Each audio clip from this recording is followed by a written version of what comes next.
dari pemerintah, dari IMF, kita masih bisa tumbuh 4, sekian %. Dan kemudian ekonomi kita juga berada pada jalur yang baik ya, di mana kita tidak hanya tergantung pada ekspor komoditas, tapi juga dari hilirisasi industri manufaktur sudah berjalan dengan baik, kemudian juga konsumsi rumah tangga kita juga masih bagus. Nah, jadi kelihatannya di Indonesia tidak mengalami resesi ya, tapi 2023 itu kita mungkin hanya mengalami perlambatan.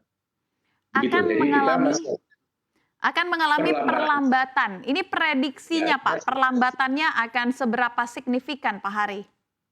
nah, kami lihat perlambatannya itu tadi kan ekonomi growth kita masih di atas 4%, 4,5%-an gitu ya. Itu masih bagus. Kemudian kami juga percaya bahwa suku bunga KPR yang sampai hari ini sudah beberapa kali suku bunga acuan naik, tapi suku bunga KPR relatif masih stabil, ya kan?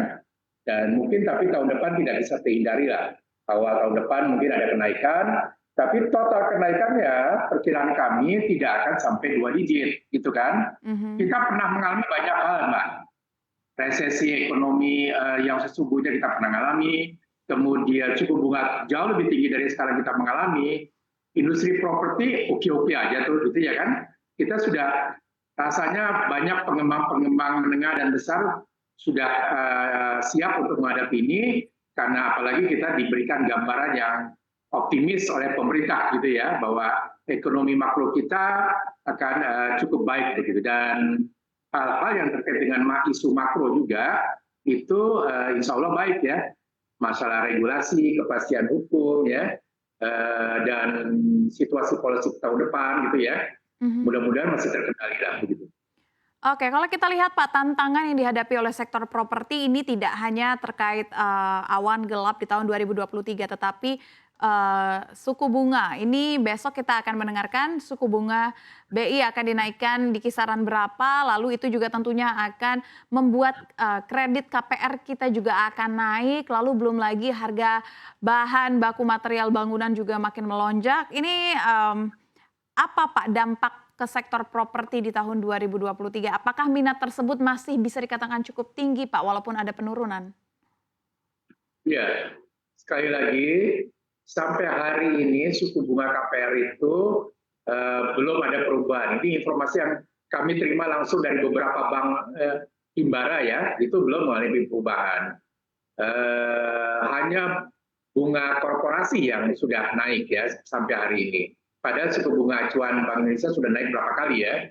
Nah, tapi tahun depan rasanya tidak terhindarkan suku bunga KPR pun juga akan naik. Tapi kenaikannya itu tidak signifikan akan mempengaruhi perkembangan sektor properti yang memang sekarang lagi bagus-bagusnya gitu ya.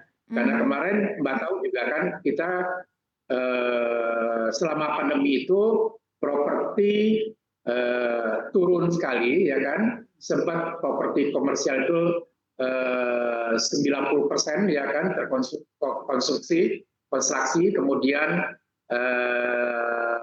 land housing sampai 50% ya. Nah sekarang kemudian sudah mulai membaik 2021 ya, 2021 sudah mulai membaik, sudah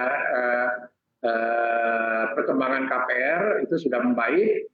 Nah ini tren ini disambut baik oleh para pengembang dengan mereka melakukan begitu banyak launching produk-produk baru, di mana hal ini yang ditunggu-tunggu oleh para investor tentunya ya, investor properti.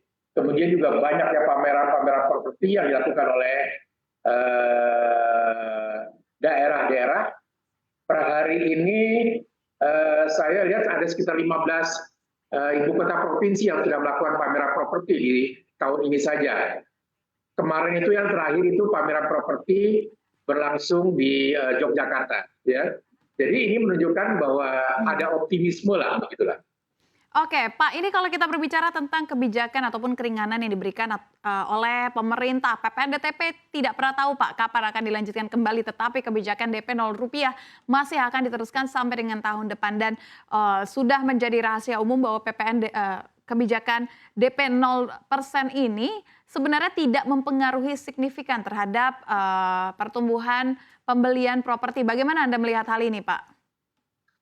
Iya, jadi setelah terhantam pandemi kemarin yang luar biasa, menghantam semua sektor properti ya, sektor perumahan, sektor rumah landed, rumah tapak, rumah apartemen, terutama yang paling parah, kemudian sektor pusat perbelanjaan, office dan lain-lain itu parah sekali, termasuk hotel juga. Kemudian akhirnya sekarang sudah membaik, ya kan? Nah, kemudian karena kemarin parah sekali, memang dibutuhkan tidak hanya single policy, single insentif yang perlu diberikan kepada sektor properti. Selain LTV tadi, DP 0% ya, DP yang ringan, itu, tapi juga diperlukan PPNDTP.